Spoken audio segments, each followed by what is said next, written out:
अस्सलाम वालेकुम।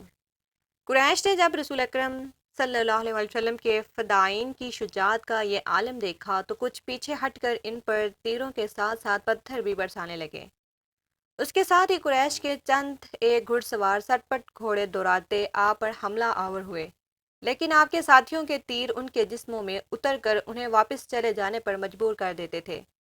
इस सूरत हाल से बचने के लिए कुरैश ने चारों तरफ से तीरों और पत्थरों का मी बरसा दिया। खालिद को अकरमा ने बताया था कि अबू दुजाना रसूल अकरम के आगे जा खड़े हुए। उनकी पीठ दुश्मन की तरफ थी। अबू दुजाना बैक वक्त दो काम कर रहे थे। एक ये कि वो अपने तीर साद बिन अबी वकास को देते जा रहे थे और साद बड़ी तेजी से तीर चला रहे थे। उसके साथ ही अबू दुजाना रसूल अकरम सल्लल्लाहु अलैहि वसल्लम को तीरों से बचाने की कोशिश कर रहे थे। तीरों और पत्थरों की बारिश में कोई ना देख सका कि अबू दुजाना रज़ी अल्लाह अन्हु किस हाल में हैं।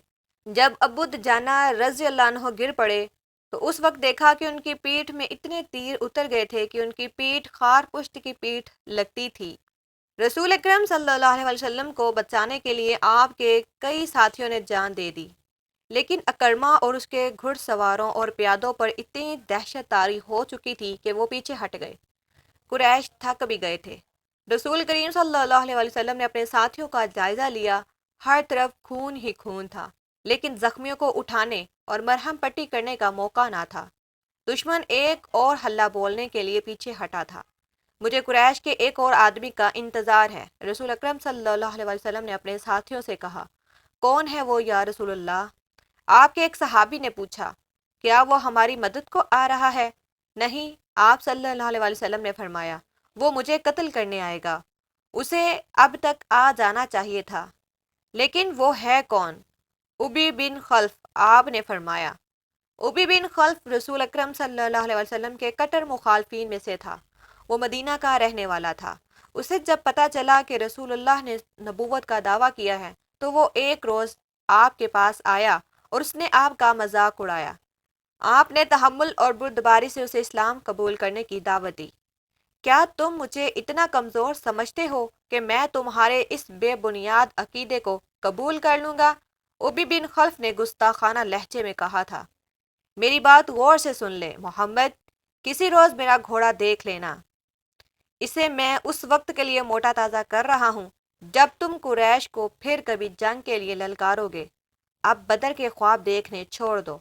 मैं उसी घोड़े पर सवार हूँगा और तुम मुझे मैदान जंग में अपने सामने देखोगे, और मैं अपने देवताओं की कसम खा कर कहता हूँ कि तुम्हें अपने हाथों कत्ल करूँगा, नाउज़ बिल्ला।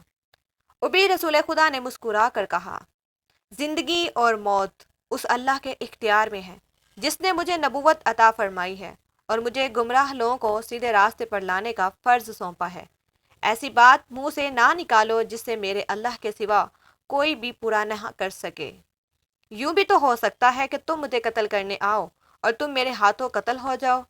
ओबी बिन खल्फ रसूलुल्लाह की इस बात पर तंजिया हंसी हंस पड़ा और हंसता हुआ चला गया। अब ओहद के मार्के में रसूल खुदा को उबी बिन खल्फ याद आ गया। जो ही आपने उसका नाम लिया तो दूर से एक घोड़ा सरपट दौड़ता आया। सब ने उधर देखा। मेरे अजीज साथियों, रसूल अकरम ने अपने साथियों से कहा, मुझे कुछ ऐसा लग रहा है जैसे ये सवार जो हमारी तरफ बढ़ता आ रहा है उबी ही होगा। अगर वो उबी ही हुआ तो उसे रोकना नहीं, उसे मेरे सामने और मेरे करीब आने देना। मौरखीन वाकदी, मगाजी और इब्ने हिशाम ने लिखा है कि वो सवार उबी बिन खल्फ ही था। उसने ललकार कर कहा, संभल जा मोहम्मद, उबी आ गया है। ये देख, मैं उसी घोड़े पर सवार हूँ जो तुम्हें दिखाया था। या रसूलल्लाह, रसूलुल्लाह के साथियों में से तीन चार ने आगे होकर कहा, हमें इजाज़त दें कि उसे आपके करीब आने तक ख़त्म कर दें। नहीं, रसूल अकरम ने कहा, उसे आने दो, मेरे करीब आने दो, इसे रास्ता दे दो। रसूल करीम के सर पर जंजीरों वाली खोल थी। इसकी जंजीरें आपके चेहरे के आगे और दाएं बाएं लटक रही थीं। आपके हाथ में बर्छी थी और तलवार नियाब में थी। अबी का घोड़ा करीब आ गया था। आगे आजा अबी, रसूल खुदा ने ललकार कर कहा, मेरे सिवा तेरे साथ कोई नहीं लड़ेगा। उबी बिन खल्फ ने अपना घोड़ा करीब आकर रोका और तंजिया कहका लगाया। उसे शायद पूरा यकीन था कि वो आप सल्लल्लाहु अलैहि वसल्लम को कत्ल कर देगा। उसकी तलवार भी नियाम में थी। آپ اس کے قریب چلے گئے، وہ بڑے طاقتور گھوڑے پر تھا اور آپ زمین پر۔ اس نے ابھی تلوار نکالی ہی تھی کہ آپ نے آگے بڑھ کر اور اچھل کر اس پر برچھی کا وار کیا۔ وہ وار بچانے کے لیے ایک طرف جھک گیا، لیکن وار خالی نہ گیا۔ آپ کی برچھی کی انیں اس کے دائیں کندھے پر ہنسلے کی ہڈی سے نیچے لگی۔ وہ گھوڑے سے گر پڑا اور اس کی پسلی ٹوٹ گئی۔ مورخ لکھتے ہیں کہ رسول خدا کا وہ وار اتنا کاری نہ تھا کہ ابی جیسا کبھی ہیکل آدمی اٹھ نہ سکتا۔ رسول خدا اس پر دوسرا وار کرنے کو دوڑے۔ وہ گھوڑے کے دوسری طرف گرا تھا۔ اس پر شاید دہشت طاری ہو گئی تھی یا آپ کا وار اس کے لیے غیر متوقع تھا۔ وہ اٹھا اور اپنا گھوڑا وہیں چھوڑ کر بھاگ گیا۔ وہ چلاتا جا رہا تھا، محمد نے مجھے قتل کر دیا ہے، اے اہل قریش، محمد نے مجھے قتل کر ڈالا ہے۔ قریش کے کچھ آدمیوں نے اس کے زخم دیکھے تو اسے تسلی دی کہ اسے کسی نے قتل نہیں کیا۔ زخم بالکل معمولی ہیں، لیکن اس پر نہ جانے کیسی کیفیت طاری ہو گئی تھی کہ اس کی زبان سے یہی الفاظ نکلتے تھے، میں زندہ نہیں رہوں گا۔ محمد نے کہا تھا کہ میں اس کے ہاتھوں قتل ہو جاؤں گا۔ مورخ ابن ہشام نے یہاں تک لکھا ہے کہ ابی نے یہ الفاظ بھی کہے تھے، اگر محمد مجھ پر صرف تھوک دیتا تو بھی میں زندہ نہ رہ سکتا۔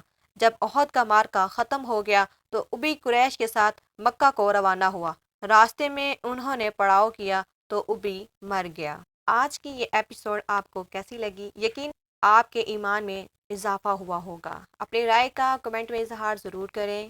اچھی لگی ہو تو لائک بھی کر دیں۔ ہم مزید اقصاد کے لیے ہمارے چینل کو سبسکرائب کریں۔ ملتے ہیں نیکسٹ ویڈیو میں، تب تک کے لیے اللہ حافظ۔